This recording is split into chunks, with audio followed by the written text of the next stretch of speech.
Hey guys, this is Ashley, personal trainer and weight loss coach. Today we are going to talk about snacking. So if you're wondering, should you snack, should you not, how does this factor into weight loss? That's exactly what we're going to get into today.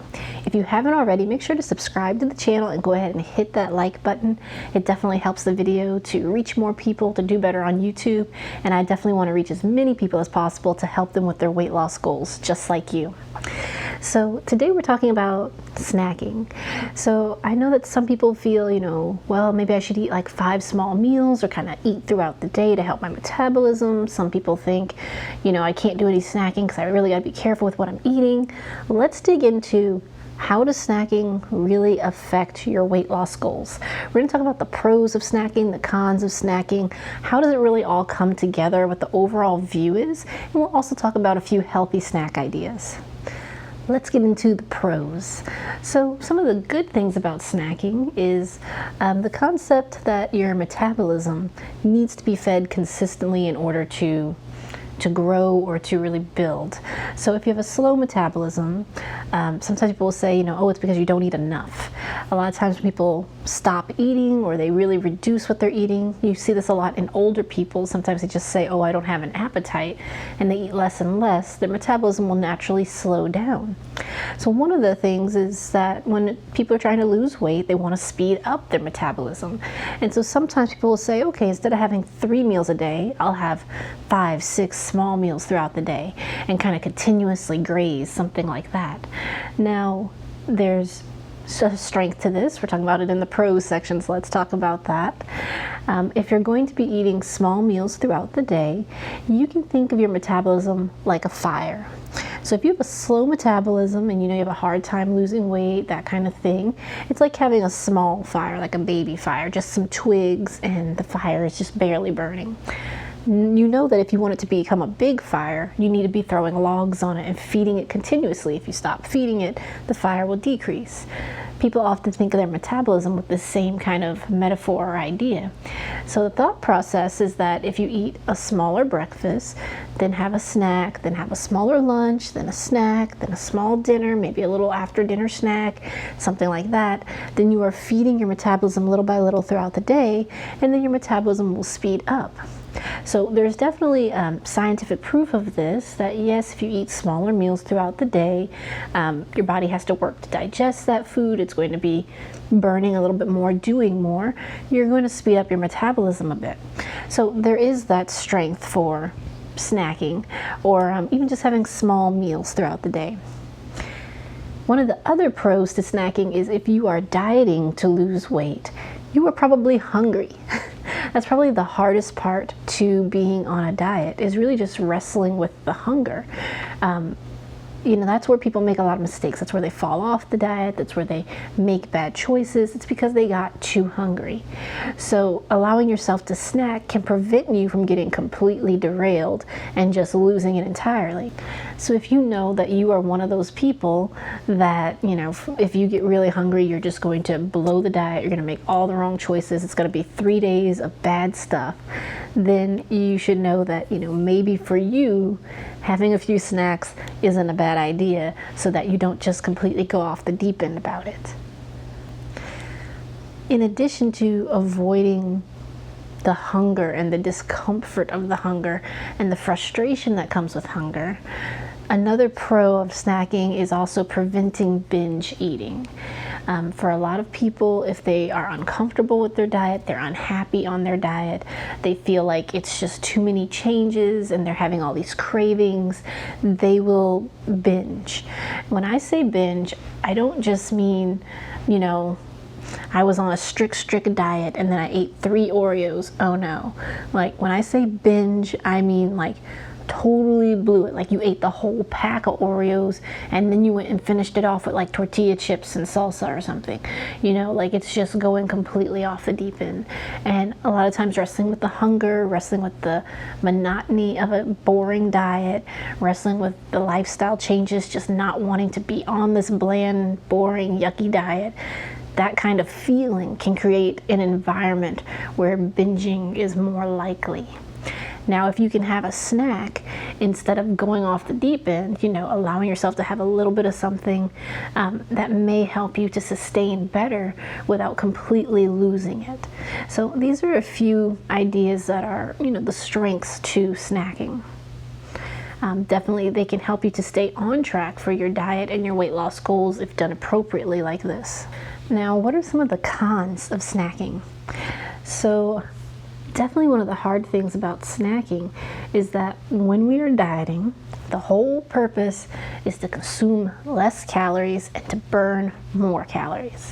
When we create that calorie deficit and we're burning more than we consume, we will lose weight. So that's the whole goal of the whole thing. Doesn't matter if you're doing keto, if you're doing a HIIT workout or yoga. If you can create the calorie deficit, you'll lose weight. So with that in mind, if we eat more calories, that's going to make it harder to lose the weight. So this is one of the major cons for snacking, is that if you're already eating 3 meals a day, you might be approaching that calorie limit. Now, if you're going to track what you're eating and you're tracking it, and you can clearly see that you have some wiggle room, that you could stand to eat 200 more calories in the day, or you could decrease breakfast or change your dinner and fit in some snacks, then yes, then it can work for you. The problem is the additional calories are often just too much for most people. By the time they have breakfast, lunch, and dinner, they're already really close to that goal that they're trying to hit calorie-wise. And so there may not be much room for snacks. But of course, if you're tracking properly, you should be able to work it out to fit in at least 1 or 2 healthy snacks. So we definitely want to make sure we're having healthy snacks, not junk food, not empty calories. But we definitely want to make sure we're having healthy snacks so that we're still, even when we're snacking, contributing towards our weight loss goals. One of the other cons to snacking, besides just being additional calories, it kind of creates this gray area in the diet. I feel like when we have meal plans and we pretty much know what we're supposed to be eating, hey, we're avoiding sugar, we're avoiding processed foods, we're eating protein, fruits, vegetables, clean eating, that's what we're doing. You can figure it out for breakfast, lunch, and dinner what you need to have. But then when it comes to snacking, they'll say, oh, well, these brownies, they're, keto approved and, they're paleo friendly. I bet I could have those.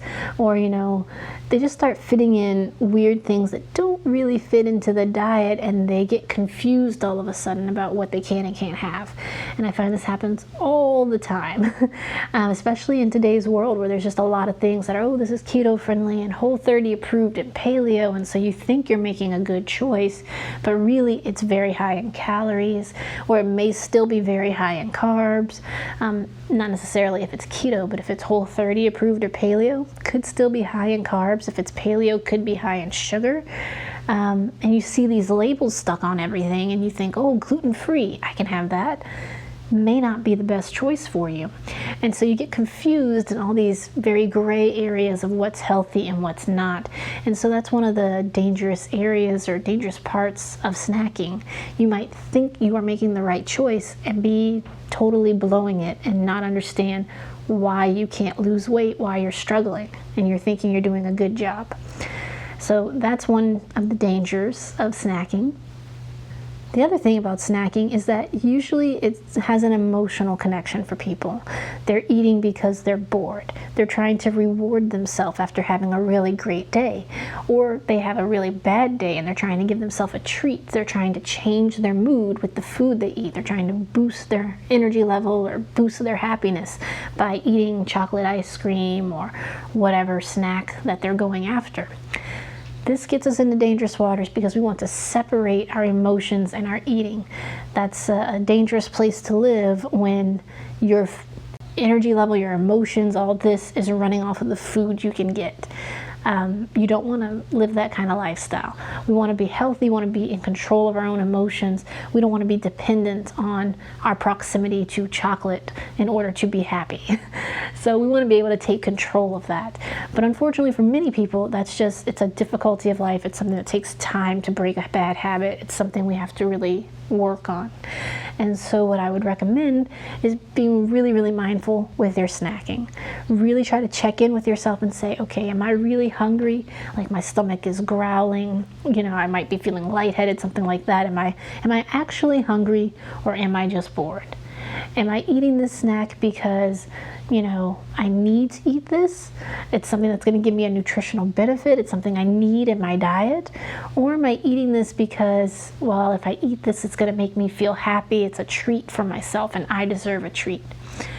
You have to really check in with yourself and ask yourself and see, why are you eating what you're eating, and is this going to benefit you? Is it going to contribute towards your weight loss goals?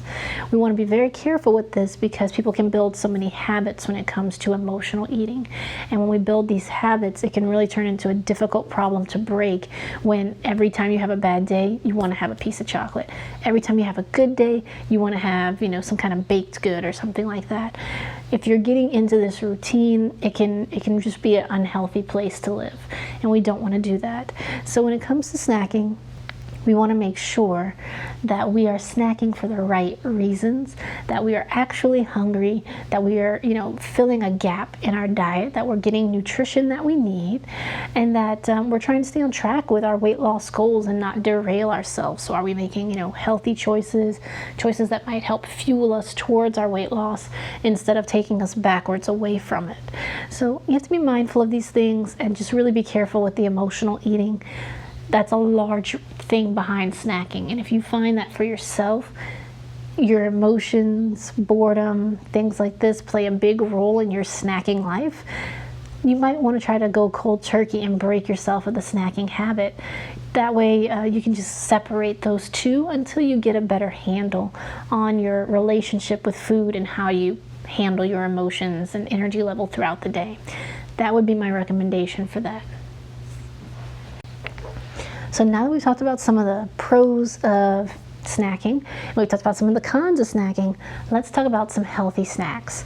So if you know me, you know I promote a lot of clean eating. So that means I'm going to recommend for snacks that you have fruits, vegetables, maybe some nuts, something like this, because these are things that are actually going to give you a nutritional benefit.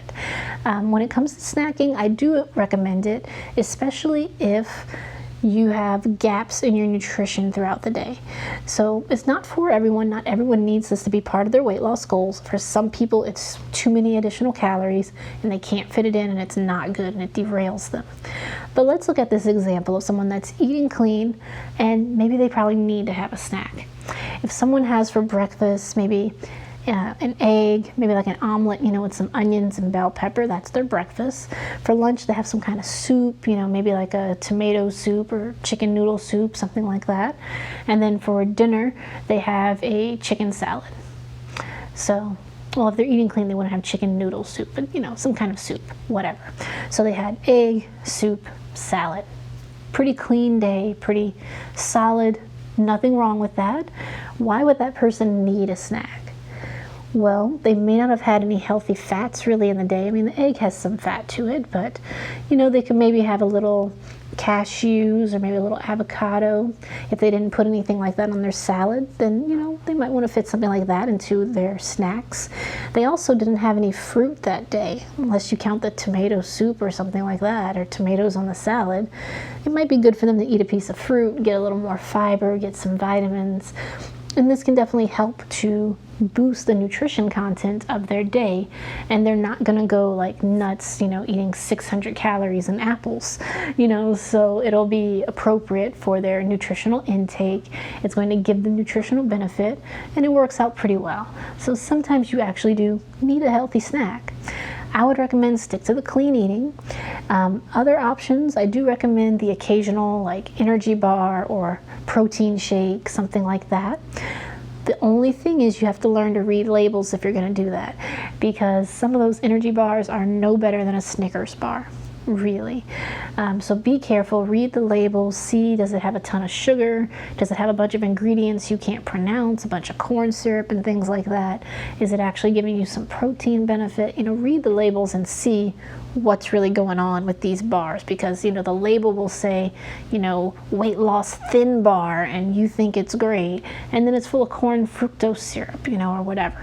So check the labels. They'll brand anything as a weight loss healthy thing and be giving you complete crap. So read the label and if it's pretty clean, you know, has some nutritional benefit, whatever, then yeah, you can have like a little energy bar, a protein bar, or a protein shake, and that's something that you can work into your diet to help you with your snacking. Another easy thing to do is to actually just break your meals in half. You know, have half your lunch at 11:30 and the other half at 1:30. And you'd be surprised that that can actually really help you to kind of make it in that weird time between breakfast and lunch, and that time between lunch and dinner. Just kind of spacing it out like that. And that can help you, again, to not have the hunger so you don't get derailed from your diet. And then what it also does is usually your meals are pretty balanced. Usually our meals will have, you know, some kind of vegetable, some kind of protein, maybe a healthy fat, and they're a pretty balanced plate, pretty balanced meal. And so if we break that in half, we're getting good nutrition and we're not derailing ourselves. We're not, you know, going and eating salty tortilla chips. Instead, you're just having lunch part 2, which is perfectly fine, just as long as it's half of the original lunch, not 2 lunches, but a half. And then that's more of a healthy snack idea. You can just break your meals in half. So these are a few things you can do if you're trying to figure out what you should do in terms of snacking. For you, just be aware and cautious when it comes to the emotional eating too many calories, and, you know, making weird choices, finding loopholes in your diet through the snacking. If you can avoid those 3 pitfalls, then you can work some snacking into your diet and still lose weight. If those pitfalls are killing you, you may have to cut it out cold turkey and do some other things to help you to stay on track with your diet. But I hope this video really helps, guys. I hope it gives you a better idea about snacking and how it affects your weight loss. I know it's something I struggle with. I can eat 600 calories in snacks easy. Spoonful of peanut butter here, a little bit of that. That's my natural preference for eating, but I know enough to be aware of it and to try to avoid it at all costs. Everyone is different. See if it works for you.